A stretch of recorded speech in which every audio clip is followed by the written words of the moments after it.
and 15 minutes ago I was honestly doubting whether I should keep this or not. But since education is my passion, I'm just going to let go of my notes and speak to you. We're like a family circle here. All right, I don't have an engaging video to start my presentation with, but I have a little confession to make. When I was a child, I was completely obsessed with American movies about high school.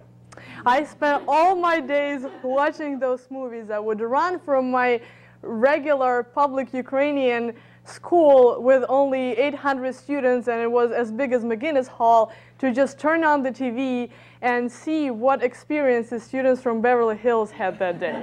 I could not stop marveling at those mind-blowing experiences they had. Well, you know, when I came to the States at the age of 18, I was no longer suffering from that romantic vision of reality. Working in a camp in Wisconsin over the summer, I could see my dream yellow buses that I wanted to get on so badly, taking students for various activities practically every day. It was then that I realized that the ride on the bus cost students from Lake Forest Academy in Chicago more than $25,000. And it was then that I realized that, like millions of students around the US, I would not be along for that ride. I'm not here to tell you about the disturbing reality of American education. I'm not going to reiterate the fact that the gap between the richest and the poorest school districts rose 40% in the past 15 years. Nor am I going to bore you with the idea that uneven inputs in education result in uneven outputs based on race, gender, and so on and so forth. My idea today is to emphasize that pedagogy is used as a tool for perpetuating symbolic violence.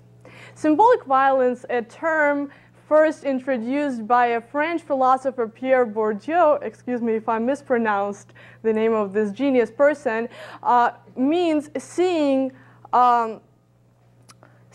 the dominance of a certain class as natural and inevitable.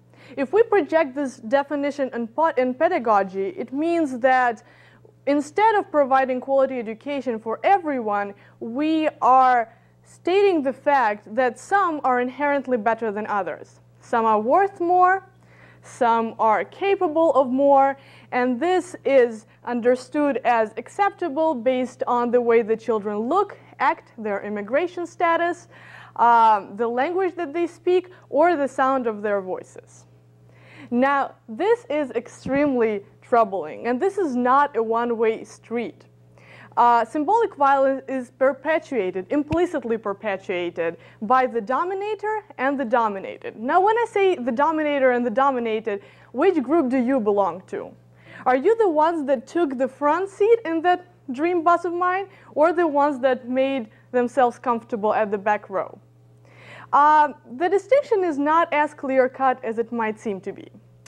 Are you white, American, male, let's say multilingual, or come from a multicultural background? Me, for example, I'm Caucasian, hold a degree, speak 3 languages fluently, average in the other 2, which I prefer not to mention, especially when people start talking to me in those languages. And basically, I come from a middle-class family. But basically, these characteristics make me privileged and a dominator in comparison to the other people who do not enjoy the same characteristics.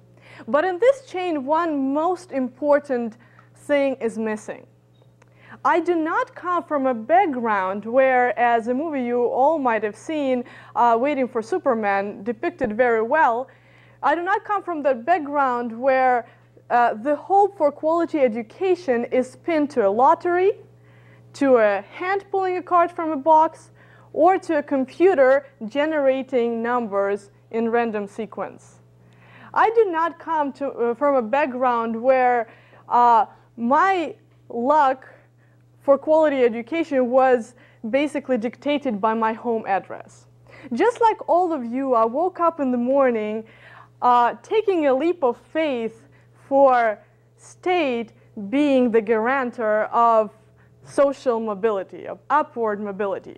But the difference is that for all my classmates, with no exception, school was the guarantor of social mobility, not because it did not perpetuate symbolic violence, don't get me wrong, but because the systems that perpetuated symbolic violence were weaker in power than the systems that perpetuated meritocracy. I'm not trying to idealize Soviet educational system. There is really nothing admirable about educating members of society into blind followers of a meaningless ideology.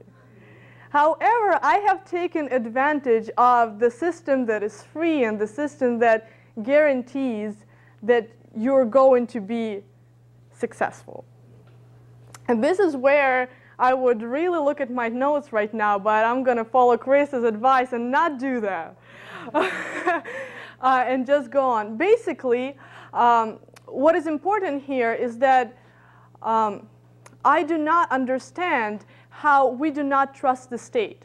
If we do trust the state as a guarantor of free education, then the level playing field for quality education will be guaranteed. Instead, what we're doing is we're taking the path of least resistance. We're blaming failing schools on failing neighborhoods on the failing state that we are disillusioned by.